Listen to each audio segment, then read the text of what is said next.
Yamaha Fatso 125, glossy white color. Silipin natin ngayong araw. Tara!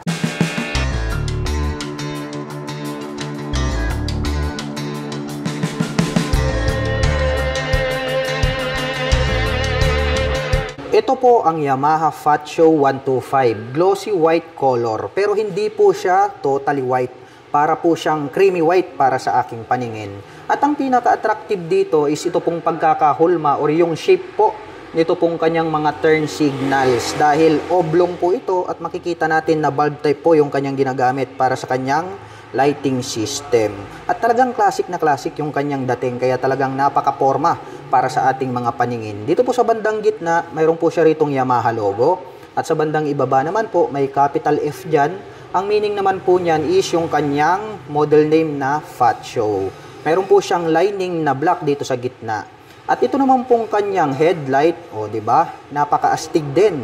Mayroon po yung partition sa gitna na hahati sa dalawa. Of course, mayroon po yung high beam and low beam. At mayroon na rin po siyang daytime running light diyan. At dito sa bandang itaas, ito pong kanyang handlebar cover, may nakalagay po rito na Blue Core Hybrid, yung kanyang engine design. Kaya asahan natin na pagdating po sa akyatan ay may mas ilalakas pa itong engine nito pong Yamaha Fatso 125. Kaya malakas po talaga ito pagdating po sa arangkada. Dumako naman po tayo rito sa bandang ibaba. Silipin naman po natin ito pong kanyang napakalapad na front fender. At ito po ay gumagamit ng traditional telescopic fork. Glossy black naman po. Ito pong kanyang front telescopic fork. At ito po ay equipped with single rotor disc brake with single pot caliper na glossy black color. At ito po ay nakaka-cast wheel na star design. At ang sukat naman po ng kanyang gulong rito sa harapan, ito po ay mayroong sukat na 110 by 70-12. Dumako naman po tayo rito sa bandang harapan. Dito po, ito pong kanya pong mga brake levers is chrome color po siya. At ang kagandahan yan ay mayroon na rin po pala siyang park brake lock. Ayan, yung naka-emboss na bakal na yan.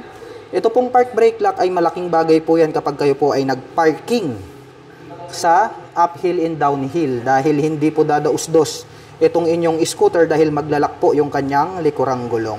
Mapunta naman po tayo rito sa kanyang fully digital meter panel display.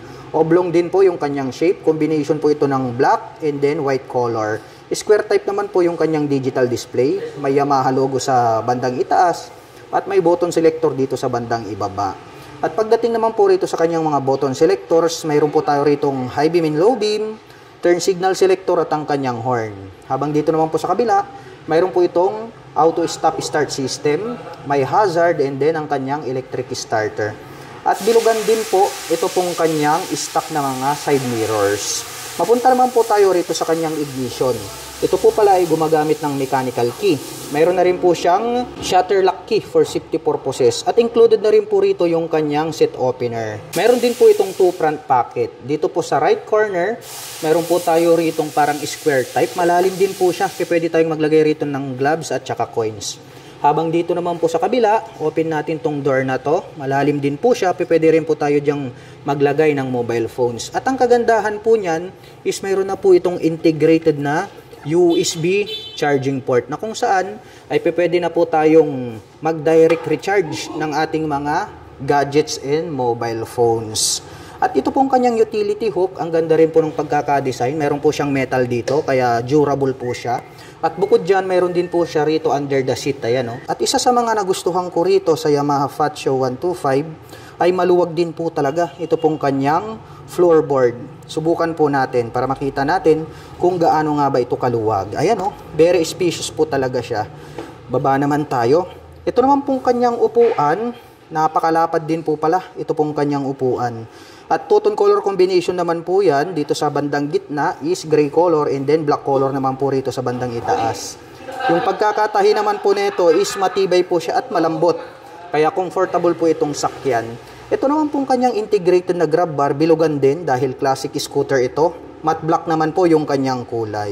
At ang Yamaha Fatso 125 ay meron po itong 750mm na seat height. Ngayon naman ay susubukan nating sakyan para maipakita ko sa inyo kung gaano nga ba ito kataas. By the way, mga ka-LM, ang aking height is just around 5'6". Makikita nyo naman, lapat na lapat yung ating paa into the ground. Kaya masasabi ko na very comfortable ito para sa mga tulad ko na 5'6" in height. Ngunit sa aking tansya mga ka-LM ay kayang-kayang i-maneuver to na mga 5 flat and above. At silipin naman po natin ito pong kanyang tail light. Wow! Ito pong kanyang turn signals is oblong. The same lang din po ng shape dun sa bandang harapan. Habang ito naman pong kanyang brake light is oblong lang din po siya. At talagang naka-emboss. Very attractive sa ating mga paningin. Two-tone color combination naman po yan na white, and then dito sa middle is may lining po dyan na black. Mayroon naman po ritong Yamaha na decal in white color. At ito pong kanyang rear fender is mayroon po siyang added light reflectors dito sa bandang ibaba. At ito na rin po yung kanyang nagsisilbing plate holder. Silipin nga natin ito pong kanyang side profile. Ang ganda po pala ng combination nito pong kanyang decal, no? Dahil meron po itong orange color with black and then cyan color. At meron pa pong nakalagay rito na capital F with orange and then blue color. At ito naman pong kanyang pillion step para sa ating rider is chrome color po siya. Ang kagandahan yan, hindi yan nagraras at not fadable. At ito pong kanyang side stand ay equip na rin po ito ng side stand engine cut-off switch. At meron po itong center stand na glossy black color lang din po siya. Dumako naman po tayo rito sa kabila. Silipin po natin ito pong kanyang exhaust pipe. Ayan, oblong din po itong kanyang head protection guard. At mayroon po itong single exhaust. At pagdating naman po dito po sa kanyang cooling system, ito po pala ay gumagamit ng air-cooled. Andyan po yung kanyang cooling fan. Silipin naman po natin ito pong kanyang gulong rito sa likuran. Ang kanyang gulong rito sa likuran ay mayroon po itong sukat na 110 by 70-12. At of course, tubeless na po yan. Mapunta naman po tayo rito sa kanyang rear braking system. Equipped po ito ng mechanical drilling trailing or yung tinatawag po nila na drum brake. At mayroon naman po itong single shock absorber. Yung coil spring na ginamit is glossy black. At ito naman pong kanyang engine is matte black color. Ito pong kanyang engine cover. May naka-intact po dyan na Yamaha. At ito pong kanyang air filter cover is black color naman po siya. Speaking of engine, ito po pala ay mayroong 125 cubic centimeter engine displacement.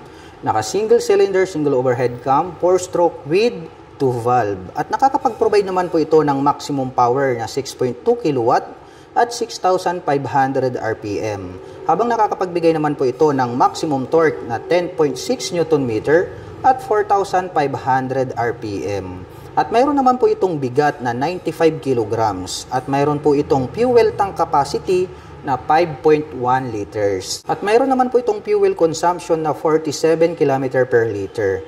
At ang presyo naman po ng Yamaha Fat Show 125 ay nagkakahalaga po ito ng 93,900 pesos. At kung balak mo naman pong kumuha ng hulugan ay kailangan mo lang pong mag-down payment ng 9,900 pesos.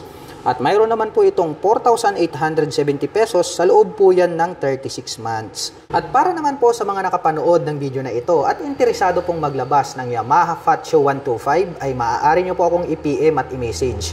At ako na din po yung magbibigay sa inyo ng pinakamalapit na Guanzon Yamaha dealers sa inyong lugar. Hanggang sa muli, kita-kits po tayo sa mga susunod na scooter updates. Bye-bye!